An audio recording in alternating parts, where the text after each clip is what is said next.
ကတော့သူတို့မလာဘူးပထမတစ်ထုပ်ကနေပြီးတော့မှားထားတာသူတို့မလာဘူးငါတို့ကတော့ငါတို့ကတော့ဒီကြောင်ရဆိုတော့အောင်လန်ကအမားလေးမက်ဆီမန်သိခဲလို့မှာတဲ့အမားလေးပေါ့နော်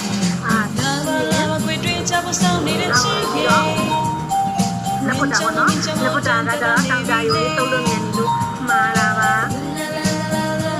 ဒါရီယာကတော့ဘိုးတိုင်းပေါ့နော်ဒိုင်မျိုးကသိခဲပြီးတော့အသက်ရရပေါ့နော်ဘန်ဂျူဘန်ဂျူဘန်ကိုဒါရုံခံစားနေရလို့ဒီကောင်လေးကဒိုင်မျိုးကအမားလေးဖြစ်ပါတယ်ရှင်ကဲဒီကောင်လေးကတော့ဝိတုပဲပေါ့နော်ဒီကောင်လေးကတော့ညောင်လုံးမျိုးတရားဝင်တိုင်းညောင်လုံးမျိုးကနေပြီးတော့တစ်စုံပေါ့နော်တစ်စုံလုံးဝိတုလဲပြီးတော့မှာတဲ့အမားလေးဖြစ်ပါတယ်ရှင်ကဲဒီကိုအားပေးတယ်ဒီကြောက်တဲ့နေစစ်သူအများကြီးတင်ပါတယ်လို့ဒီလိုအနက်ကလေးနဲ့ထုတ်တာလဲဆိုတော့ဒီရုံကနေပြီးတော့နောက်ထပ်တစ်ချက်ထပ်ပြင်ပြီးမှာပေါ့နော်အဲ့ဒါကြောင့်လို့ပါရှိဒီ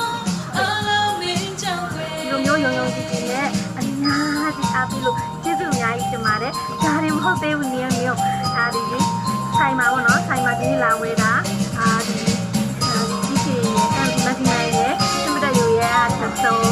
မက်ဆီမိုင်တပူရဲ့တပူတကပေါ့နော်ဒီရဲ့ဆိုင်ကိုလာပြီးတော့အားပေးတဲ့ကြောက်တင်ကြတဲ့ကျေးဇူးအများကြီးတင်တယ်ဒီလိုမျိုးတခြားမျိုးနယ်တွေကလည်းခလေးကိုရိုးရိုးကြီးနဲ့ငွေကြေးလဲတွေဒီပေါ့နော်အယောင်ငွေချေတွေနဲ့မှာတဲ့တူတောက်ရှင်ဆိုင်ကလေးကျေးဇူးအများကြီးတင်ကြပါခလေးကဒီဗီဒီယိုလေးနဲ့လာပြောပြရပါရှင်ကဲခလေးစီကဆေးတွေဝယ်ပြီးတော့အနာနယ်ဆေးတွေ့ပြီးတော့ဒီပေါ့နော်အစင်ပြေကျမ်းမာချမ်းသာကြပါစေလိုတန်းရဘဝလေးဒီပိုက်ဆိုင်နိုင်ကြပါစေရှင်ကဲခင်လေးကတော့မိထီလာမျိုးကနေအညာမောင်ညာမြေရွှေညာမြေရောင်းချပေးနေတဲ့မိထီလာပင်ရင်တိုက်ရိုက်ကိုတလေကြီးပါရှင်အမျိုးသားကျမ်းမာရေးအမျိုးသမီးကျမ်းမာရေးအပြင်ကလေးရကျင်တဲ့သူတွေပါခင်လေးတို့ရဲ့ Viber နံပါတ်39ခွင့်ရှင်9ခွင့်ရှင်9လေးရှိခွန်မှာအသေးစိတ်မြင်မြင်ဆက်သွယ်ပြီးတော့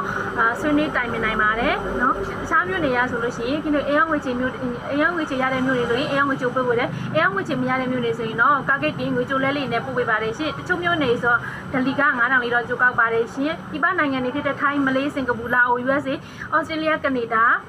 ဂျပန်ကိုရီးယားပေါ့နော်အဲ့နိုင်ငံတွေကိုလည်းခင်လေးတို့ကကိုလေးတွေအပ်ပြီးတော့ပို့ပေးပါတယ်